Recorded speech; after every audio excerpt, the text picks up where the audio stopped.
আকাশে সাদা মেঘের ভেলা, নদীর ধারে বাতাসে দুলছে কাশফুল।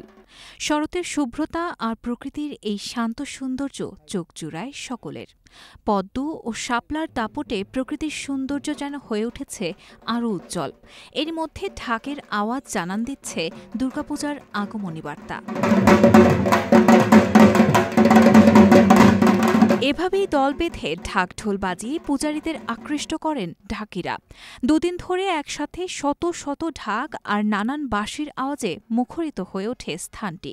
প্রতিবছর দুর্গাপূজা শুরু হওয়ার আগ মুহূর্তে এমন দৃশ্যের দেখা পাওয়া যায় কিশোরগঞ্জের কটিয়াদী উপজেলার পুরাতন বাজারে। জনশ্রুতি আছে ১৬শ শতাব্দীর প্রথম ভাগে স্থানীয় সামন্ত রাজা নবরঙ্গ রায় তার রাজপ্রাসাদে দুর্গাপূজার আয়োজন করতেন। সেরা ঢাকের সন্ধানে তিনি বিক্রমপুর, পরগনা, বর্তমান মুন্সিগঞ্জ সহ বিভিন্ন স্থানে আমন্ত্রণ পাঠাতেন। সেই সময় নৌপথে অসংখ্য ঢাকি সমবেত হয়ে কটিয়াদীতে আসতেন। সেই থেকেই ঢাকের হাটের শুরু। ৪০০ বছরের বেশি পুরনো ঐতিহ্যের এই হাটের ভিন্নতা হল এখানে ঢাকঢোল বা বাঁশি বিক্রি হয় না। দূরদূরান্ত থেকে পূজারীরা আসে তাদের পছন্দের ঢাকি দলটি বাছাই করতে। ঢাকিরা নানান ছন্দে ঢাক, ঢোল ও বাঁশি বাজিয়ে তাদের দক্ষতা দেখান। বাজনা পছন্দ হলে শুরু হয় বায়না করার আলাপ আলোচনা। মুন্সিগঞ্জ, সুনামগঞ্জ, গাজীপুর, ঢাকা জেলাসহ দেশের বিভিন্ন এলাকা থেকে কয়েক শত ঢাকি আসে কটিয়াদীর ব্যতিক্রমী ঢাকের হাটে।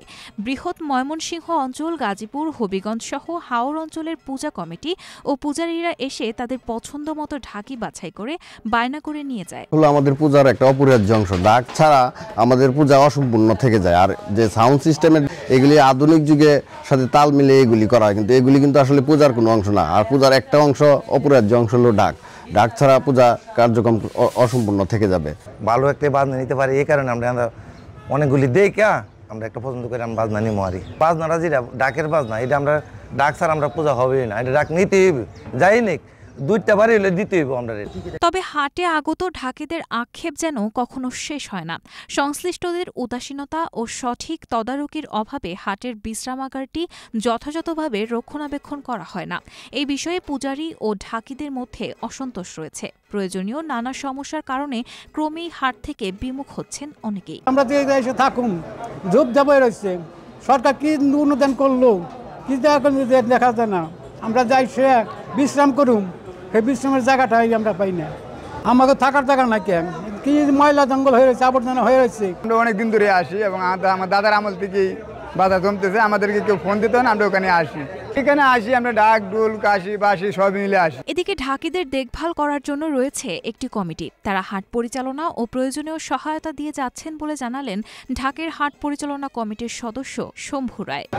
লাইটিং এর ব্যবস্থা করি, খাওয়া দাওয়ার ব্যবস্থা করি।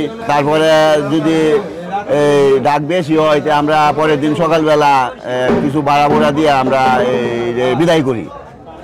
অনেক দূর থেকে আসে, নবাবগঞ্জ, সিরাজদি খান, ঢাকা বিভিন্ন নবাবগঞ্জ থেকে আসে দূর থেকে।